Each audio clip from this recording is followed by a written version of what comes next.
Et ce qu'il y a de très particulier, ce sont deux choses.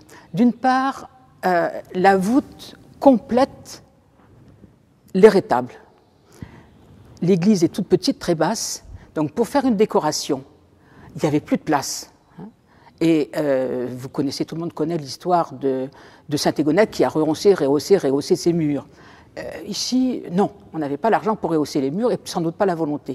Donc, le décor du plafond prolonge complètement le retable.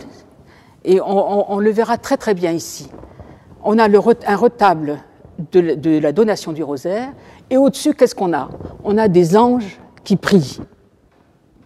On voit les anges avec les mains croisées sur la poitrine, des anges qui prient. Et on a des anges qui jouent de la trompette. Et si vous regardez bien, mais c'est un peu compliqué, les anges se répondent. Il y a une sorte de symétrie croisée qui se répondent de chaque côté du transept et de la croisée des transepts. Je vous disais, ça ne raconte rien. C'est simplement l'expression de la joie du ciel.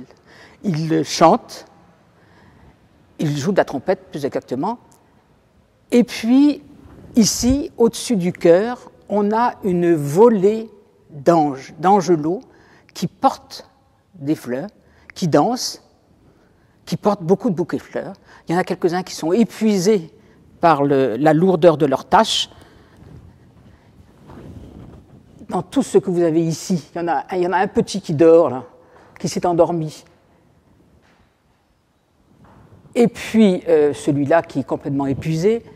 Et puis, ici, au-dessus de la date, de la signature de la date 1712, il y a un angelot un tout petit peu plus âgé qui applaudit ou qui prie, on ne sait pas très bien.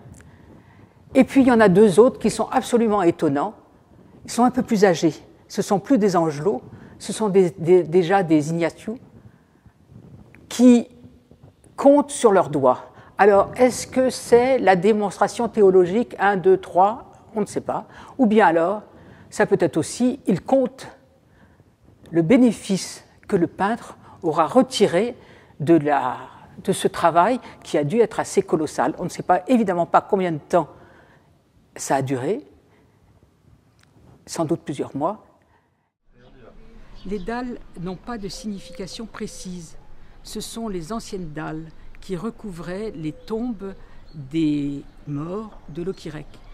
Et quand l'ensemble du cimetière a été transféré à la Nouvelle-Côte, on a décidé, plutôt que de les jeter ou de les mettre n'importe où, on a décidé de les laisser sur place. C'est donc le souvenir des Locquirecois qui sont décédés et le souvenir, pour moi du moins, des savoir-faire des ardoisiers de Locquirec.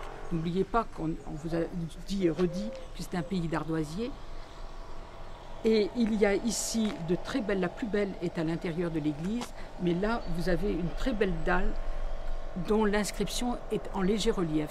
Ce qui veut dire qu'on a passé des heures et des heures, j'imagine, à libérer le texte, libérer les motifs, qui sont des motifs classiques, hein, des croix et des chandeliers, comme dans tous les cimetières de France et de Navarre.